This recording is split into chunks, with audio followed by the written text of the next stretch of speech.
और अब पूछा गया ये राजा परीक्षित कौन थे। तब तो सूत जी महाराज ने कहा थोड़ा सा महाभारत में प्रवेश करना पड़ेगा। यदा मृथे कौरव सिंजयानाम वीरेशु थो वीर गतिम गदेशु ब्रकोदरा वेद गदा विमर्श भगनोरुदंडे धृतराष्ट्र पुत्र। महाभारत के युद्ध को टालने की सबने कोशिश की, नहीं टला। युद्ध हुआ तो 99 कौरव धराशायी हो गए और 100 में स्वयं दुर्योधन जी बचे।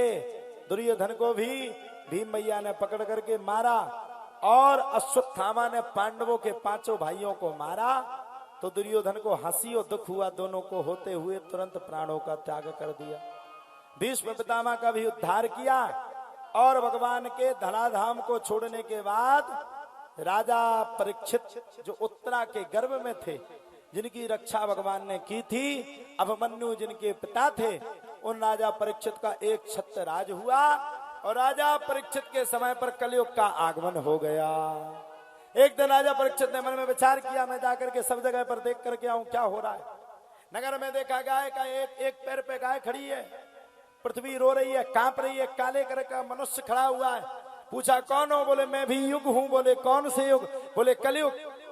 अरे बोले तुम में तो सब दुष्प्रभाव है।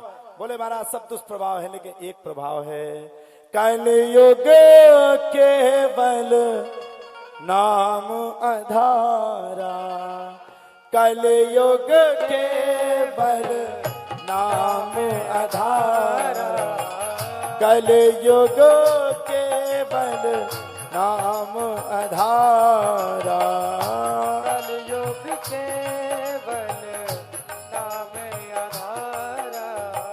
सुमिर सुमिर नर उतरहि पहारा, सुमिर सुमिर नर उतरहि पहारा। कलयुग में सब अवगुण है, लेकिन कलयुग में महाराज एक गुण है। बोले कौन सा गुण? अगर कलयुग में कोई भी मनुष्य भगवान के नाम का गुणगान करता है तो भगवान गुणगान करने में ही उसका कल्याण कर देते हैं। जब इतनी बातों को सुना तब तो और कथा आगे बढ़ी। महाराज राजा परीक्षित ने कलयुग को 4 जगह दी। अभ्यर्थितस्तदा तस्मै स्थानानि कलयौ ददौ द्यूतं पानं स्त्रियः सूनां यत्रा धर्म चतुर्विधा। कहा द्यूतम, जुआ खेलो, एक दिन में कहो करोड़ों आ जाए, एक दिन में कहो करोड़ों चल जाए। पानम, दारू पियोगे, कहीं लुड़के मिलोगे। स्त्रियां, अपनी स्त्री को छोड़ करके पराई स्त्री के साथ गमन करोगे तो वहां भी किसका वास है? बोले कलयुग का वास है। शूनाम, अधर्म से कमाई हुई पैसे को अगर सोना बनाते हो तो उसमें भी कलयुग का वास है।